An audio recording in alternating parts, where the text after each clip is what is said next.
മനുഷ്യവിസർജ്യം കലർന്ന വെള്ളം ഹോട്ടലുകളിൽ ഉപയോഗിക്കുന്നുവെന്ന ചാനൽ ടുഡേ വാർത്തയെ തുടർന്ന് പൊതുജനാരോഗ്യ വിഭാഗം പരിശോധന നടത്തി. അടിമാലി ടൗണിലെ ഭക്ഷണശാലകളിലും വെള്ളം എടുക്കുന്ന തലമാലി തോട്ടിലും സംഘം പരിശോധനയ്ക്കെത്തി.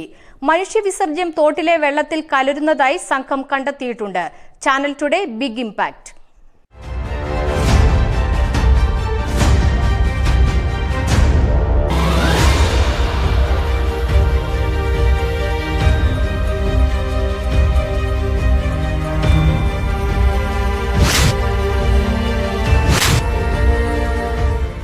അടിമാലി ടൗണിലെ ചില സ്വകാര്യ ഭക്ഷണശാലകളിൽ മനുഷ്യവിസർജ്യം കലർന്ന വെള്ളം ഉപയോഗിക്കുന്നുവെന്ന ചാനൽ ടുഡേ റിപ്പോർട്ടിനെ തുടർന്ന് പൊതുജനാരോഗ്യ വിഭാഗം പരിശോധന നടത്തി. ദേവിയാർ പ്രാഥമിക ആരോഗ്യ കേന്ദ്രത്തിലെ ഹെൽത്ത് ഇൻസ്പെക്ടർ കെ ഇബ്രാഹിമിന്റെ നേതൃത്വത്തിലുള്ള ആരോഗ്യ വിഭാഗം ഉദ്യോഗസ്ഥരാണ് പരിശോധന നടത്തിയത്.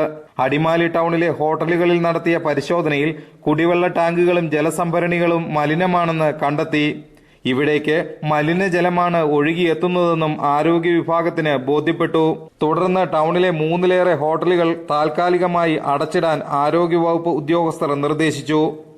ജലസംഭരണികൾ ശുചീകരിച്ച് ശുദ്ധജലം നിറച്ച ശേഷം മാത്രമേ സ്ഥാപനങ്ങൾ തുറക്കാവൂ എന്നും നിർദ്ദേശവും നൽകിയിട്ടുണ്ട്. തുടർന്ന് ആരോഗ്യവകുപ്പ് അധികൃതർ മലിനജലമെത്തുന്ന അടിമാലി തോടിന്റെ ഉത്ഭവസ്ഥാനത്തും പരിശോധന നടത്തി. പരിശോധനയിൽ ഹോട്ടലുകളിലേക്ക് വെള്ളം ശേഖരിക്കുന്ന തോടിന്റെ വശങ്ങളിൽ പ്രദേശവാസികൾ മലമൂത്ര വിസർജനം നടത്തിയ നിലയിലാണെന്നും സംഘത്തിന് ബോധ്യപ്പെട്ടു. ഈ വിസർജ്യം വെള്ളമെടുക്കുന്ന തോട്ടിലേക്ക് ഒഴുകിയിറങ്ങുന്നതും കാണാനായി. Channel today investigation news team പുറത്തുവിട്ട വിവരങ്ങൾ യാഥാർത്ഥ്യമാണെന്നും കുറ്റക്കാർക്കെതിരെ ശക്തമായ നടപടി സ്വീകരിക്കുമെന്നും ഉദ്യോഗസ്ഥർ ഉറപ്പു നൽകി. പൊതുജന ആരോഗ്യ വിഭാഗം ഇൻസ്പെക്ടർ കെ ഇബ്രാഹിമിനോടൊപ്പം ജൂനിയർ ഹെൽത്ത് ഇൻസ്പെക്ടർമാരായ Sudheer KM, Roy MT, Roy TC എന്നിവരും ഉണ്ടായിരുന്നു.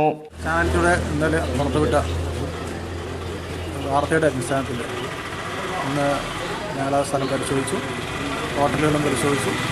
ഏകദേശം 20 ഹോട്ടലുകൾ കോരിന്നുള്ള വെള്ളമാണ് ഉപയോഗിക്കുന്നത് മനസ്സിലാക്കിയിട്ടുണ്ട്. കോരിന്നുള്ള വെള്ളം കൃത്യമായി പറഞ്ഞാൽ ശരിയായ രീതിയിൽ അത് ശുദ്ധീകരിക്കാതെയാണ് ഹോട്ടലുകൾ ഉപയോഗിക്കുന്നത് മനസ്സിലാക്കിയിട്ടുണ്ട്. ഇത് മഞ്ഞപ്പിത്തമടക്കമുള്ള ജലജന്യ രോഗങ്ങൾ വരാൻ സാധ്യതയുള്ളതുകൊണ്ട് തന്നെ ആ വാർത്തയുടെ ശ്രദ്ധിച്ചതിൻ്റെ അടിസ്ഥാനത്തിൽ അടിയന്തരമായി ഞങ്ങൾ സ്ഥലം പരിശോധിക്കുകയും ആ വാർത്ത വാസ്തവമാണെന്ന് ബോധ്യപ്പെടുകയും ചെയ്തിട്ടുണ്ട്.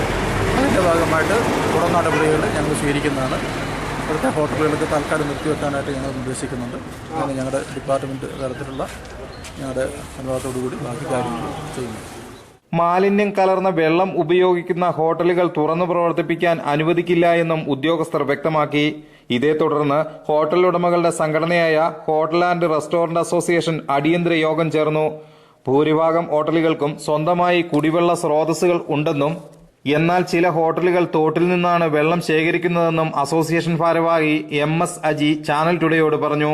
സംഭവത്തിൽ കുറ്റക്കാരായവർക്കെതിരെ നടപടി സ്വീകരിക്കുമെന്നും അജി ചാനൽ ടുഡേയോട് വ്യക്തമാക്കി. ഇന്നലെ ചാനൽ ടുഡേയിൽ ഉണ്ടായ ഒരു വാർത്തയെ ആസ്പദമാക്കി അടിമാലി വ്യാപകമായ ഒരു റെയ്ഡും തെരച്ചിലും എല്ലാം നടന്നുകൊണ്ടിരിക്കുകയാണ്. സത്യത്തിൽ ഇവിടെ തോടിൽ നിന്ന് വെള്ളം എടുക്കുന്നു എന്നാണ് ആ വാർത്തയിൽ കണ്ടത്. പക്ഷേ ഭൂരിഭാഗം ഹോട്ടലിലും സ്വന്തമായി വാട്ടർ സോഴ്സ് ഉണ്ട്. എങ്കിലും കുറേ സ്ഥലങ്ങളിൽ ഈ തോടിൽ നിന്ന് വെള്ളം എടുക്കുന്നുണ്ട്. അത് മറ്റാവശ്യങ്ങൾക്ക് ആണ് എടുക്കുന്നതെന്നാണ് നമ്മൾ മനസ്സിലാക്കുന്നത്. എന്തായാലും അങ്ങനെയുള്ള കാര്യങ്ങൾ ശക്തമായി പരിശോധിക്കുന്നതിന് വേണ്ടി ഇന്ന് തന്നെ അടിയന്തരമായിട്ട് ഒരു meeting hotel and restaurant association നേതൃത്വത്തിൽ വിളിച്ചിട്ടുണ്ട്. അതുമായി ബന്ധപ്പെട്ട കാര്യങ്ങൾ ഹെൽത്ത് ഡിപ്പാർട്ട്മെന്റുമായി സംസാരിച്ചിട്ടുണ്ട്.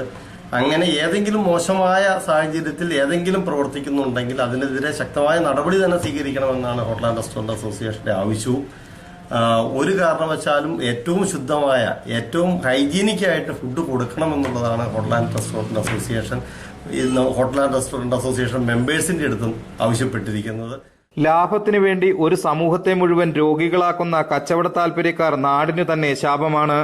ചില ഹോട്ടൽ ഉടമകളുടെ പ്രവൃത്തി മൂലം ഈ മേഖലയിൽ പ്രവർത്തിക്കുന്ന മുഴുവൻ പേരും കുറ്റക്കാരാകുന്ന സാഹചര്യമാണ് നിലവിലുള്ളത്.